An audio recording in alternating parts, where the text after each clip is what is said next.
আসসালামু আলাইকুম।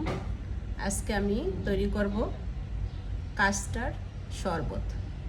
আমরা সাধারণত কাস্টার্ড ফল দিয়ে খাই, আজকে কাস্টার্ড শরবত হিসাবে খাবো। একটু লিকুইড করে বানাবো শরবতের মতো করে। কি কি উপকরণ লাগবে দেখাচ্ছি। কাস্টার্ড শরবতের জন্য লাগবে তোকমা দানা। এটা আছে শুকনো তোকমা দানা, আমি এটাকে ভিজিয়ে নেব। নিয়েছি সাবু জাল দিয়ে নেব।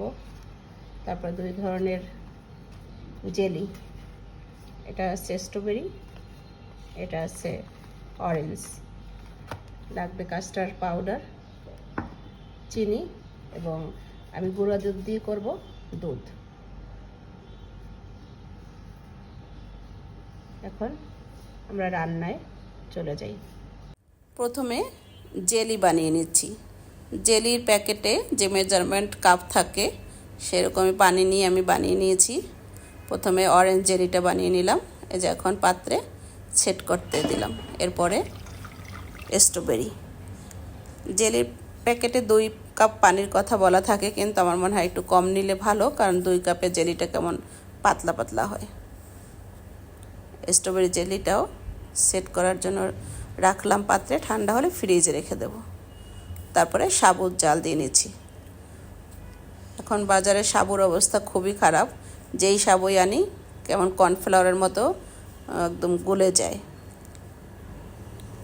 এবারে কাস্টার্ড বানানোর জন্য 5 চামচ কাস্টার্ড আমি পানিতে প্রথমে গলিয়ে নিচ্ছি, আর দুধ গলিয়ে নিয়েছি ঘন করে।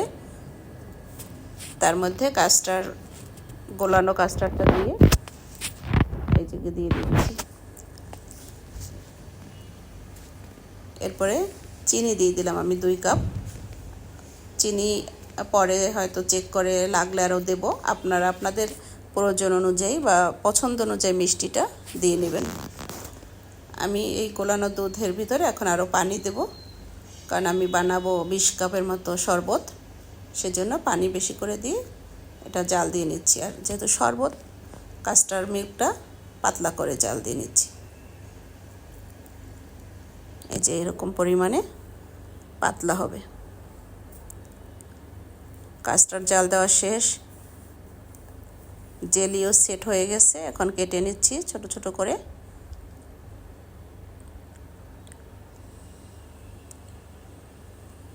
এই যে 2 ধরনের জেলি একে একে করে আমি কেটে নিচ্ছি।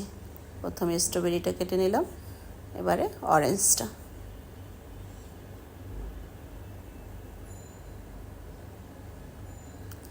জেলি কাটা শেষ, এবার শরবত বানানোর পালা।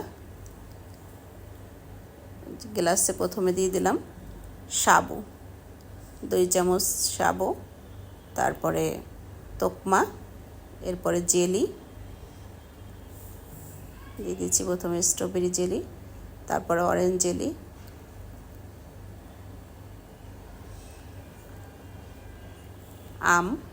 আমি একটু আম দিচ্ছি, আপনারা চাইলে এটাকে অ্যাভয়েডও করতে পারেন যদি আম দিতে ইচ্ছে না করে।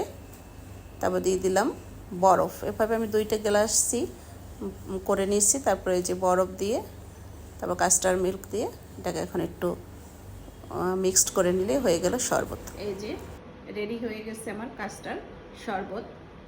একদম ডিলিশিয়াস জুসি একটা শরবত।